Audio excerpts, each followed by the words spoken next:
While the Spike Astrea use portals to travel instantaneously across great distances, the Venators are Spike huntresses who instead travel the angles of time as the Allshard demands. Each Venator is entrusted with a silvered key, an object forged in the fires of an apothic arch and attuned to the energies of the Allshard itself. With their key, the Venators can use a mirrored surface to step out of their immediate surrounds and travel through a narrow portal-like passage to emerge from that same point within 120 hours in the relative past or future. The Venators are unique amongst the Spica in that they do not answer to a mortal Circan in the priesthood, but instead take instruction directly from specialized COR Caroli, known as Youth. These warrior scholar COR Caroli dwell in a bubble-like library realm formed adjacent to the Allshard itself, existing as a crossroads beyond the earth and beyond the normal constraints of time. In that ever-shifting place, Venator cohorts arrive to receive instruction and assignments by the Youth. The Allshard have witnessed the regular flow of time and can see how this shadow war threatens to irrevocably twist the outcome of the Order's crusade on Earth. The actions of the adherents to the Hex, the Great Spirit, the Watchers, and many others threatens to undo all that should come to pass after the 1870s. For the Allshard, their crusade is humanity's only hope for a future, and one which must be maintained at all costs. The followers and agents of the Hex and others must be countered whenever possible. Powers and dark rituals that prolong life or otherwise twist and cheat fate are abhorrent to the COR Caroli Youth. At times, such actions require even one of these incredible beings to leave their library realm and accompany a Venator cohort to Earth to deal with it. Knowing that the Venators are on their trail, often the enemies of the Allshard will go to extreme lengths to remove all reflective surfaces from their places of power to deny the Venator easy access through their portals. Though distasteful, often the Venators find themselves dealing with more mundane targets. The driver whose foot slips on the pedal, slowing their vehicle and avoiding the animal in the road that would have killed him, must still meet his fate. The Union surgeon who cheated death and survived the trenches of the war must still die before he can go on to save hundreds of lives. Bridget MacLear leads Venator Cohort Silver.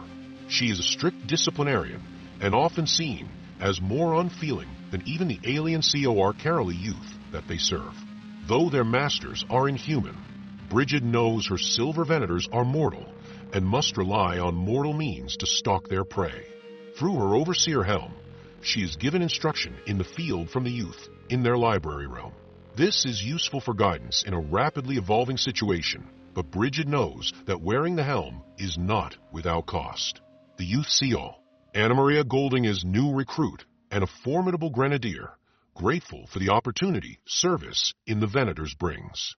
Only female Spica have the mental fortitude to survive translocation through time, and it is a privilege to be able to repay the Order in this manner. Anna Maria, like the others, was recruited from the Spica by the Youth. After returning to the Bastion Armature in the Rocky Mountains, she was visited by a Youth, which appeared in a blinding light through the mirror in her sleeping cell. When told she had been claimed for a higher service to the Allshard, Anna Maria wept.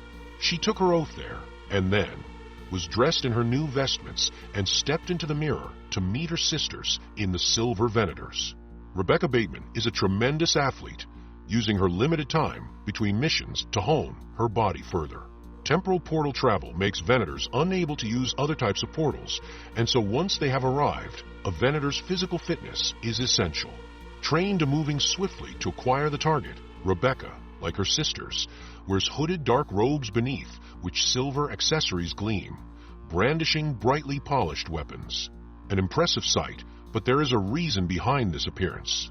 The Venator's ability to travel through the angles of time is linked to reflections, and is by utilizing reflections, such as those of a blade or bracer, that their keys can manifest portals through time or back to their library realm sanctuary once their mission is at an end.